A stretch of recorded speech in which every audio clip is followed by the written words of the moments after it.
E os ex-ministros Paulo Guedes, da Economia, e Adolfo Saxida, de Minas e Energia, estão lançando um livro sobre a gestão das contas públicas no governo Jair Bolsonaro. O título é A Política Econômica Brasileira no período 2019 a 2022. E nós vamos conversar agora justamente com um dos autores, o ex-ministro Adolfo Saxida, está ao vivo aqui conosco. Ministro, obrigado, em primeiro lugar, pela presença. Boa tarde. Boa tarde, muito obrigado por essa oportunidade. Um abraço a todos os amigos da Oeste. Ô, ministro, queria que o senhor detalhasse para a gente as principais diferenças que vê entre a atual gestão, a gestão da economia no atual governo e no governo anterior. Trouxe agora uma informação que acho que ilustra bem essa diferença, o tratamento dado, por exemplo, às empresas estatais, que agora estão batendo recorde negativo, rombo histórico, mas a ministra justifica dizendo que a longo prazo o Brasil vai ter os resultados disso. Queria que o senhor traçasse um paralelo. O que é que o senhor vê de grandes diferenças entre o que foi a gestão da economia no governo Jair Bolsonaro, do qual o senhor participou, e o atual? Bom, primeiro eu começo dizendo que são escolhas legítimas da sociedade. Então, o governo Bolsonaro era um governo que acreditava no liberalismo econômico.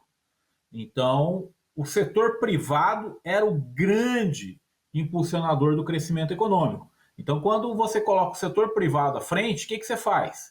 Você consolida o lado fiscal da economia via redução do gasto público.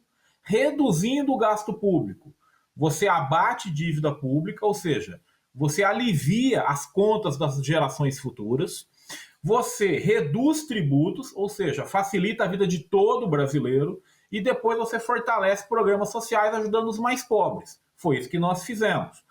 E, pelo outro lado, você aprova reformas pró-mercado para aumento da produtividade. Novo marco de saneamento, novo marco do gás, novo marco de cabotagem, novo marco de ferrovias, novo marco de registros públicos, novo marco de securitização.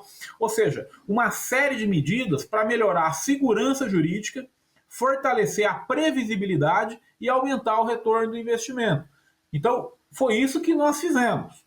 Hoje, o governo eleito, de novo, legitimamente tem o direito de mudar a política econômica, ele acredita numa regra mais importante para o Estado. Então, como ele acredita que o Estado é o grande indutor do crescimento, o que isso gera? Isso gera que o governo vai gastar mais.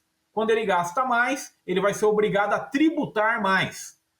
Ele vai usar as empresas estatais para gerar investimento, que é exatamente essa matéria.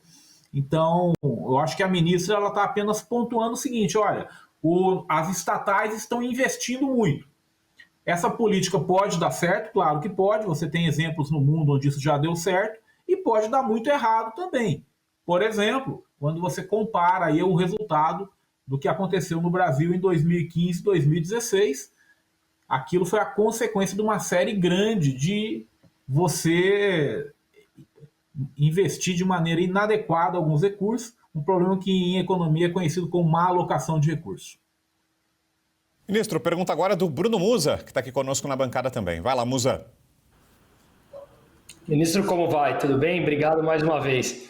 Bom, eu vou tentar ser um pouco mais, acho que talvez um pouco mais duro com isso, porque é o que o senhor falou bem no final, é a alocação do recurso e nesse caso está mostrando ser totalmente ineficiente de novo. Qual é a probabilidade de em todos os anos passados, os governos petistas, nós termos prejuízos nas estatais? Depois do governo do Temer e no governo, na gestão de vocês, todas tiveram lucro, em 2021, me corrija, 188 bilhões, para agora para um prejuízo de mais de 9,7 bi, porque isso que a gente viu de 7,2 não está corrigido pela inflação. Então, esse rombo é ainda maior. Então, na minha opinião, eles têm essa mentalidade de gasto e investimento, só que isso tem que ser coberto pelo dinheiro do Tesouro, nosso, de pagador de impostos. Então, eu não consigo entender como investir, você acaba perdendo na perpetuidade dinheiro ao longo dos próximos anos. Isso parece muito mais uma má gestão. Como a gente consegue fazer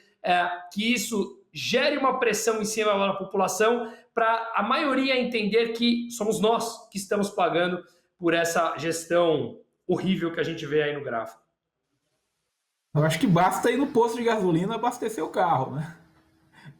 Então você vai ver a diferença aí do que é uma gestão pró-mercado, né, onde você busca reduzir tributos, e aí os brasileiros ficam com mais dinheiro no bolso, e quando o brasileiro tem mais dinheiro no bolso, ele escolhe onde investir, não é o governo.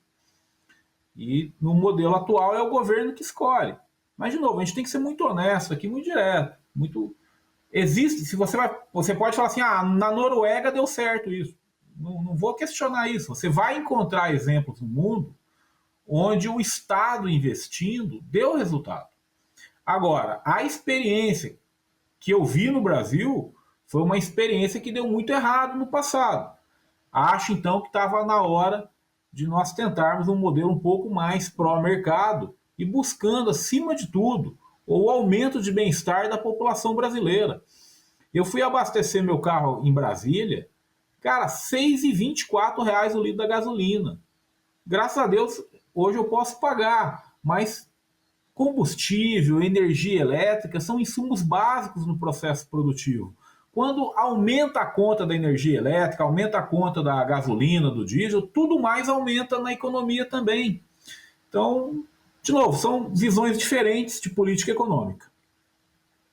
Muito bem, ministro, só para fechar, queria que o senhor deixasse o convite aqui para quem está nos acompanhando, então, e se interessou, quer ler mais sobre isso e toda a exposição que o senhor e o ex-ministro Paulo Guedes fizeram nesse livro. Deixe o convite, por favor. Bom, primeiro eu agradeço ao Oeste e o convite aqui é o seguinte: você pode concordar ou discordar de uma política econômica liberal, mas é fundamental olhar para os dados.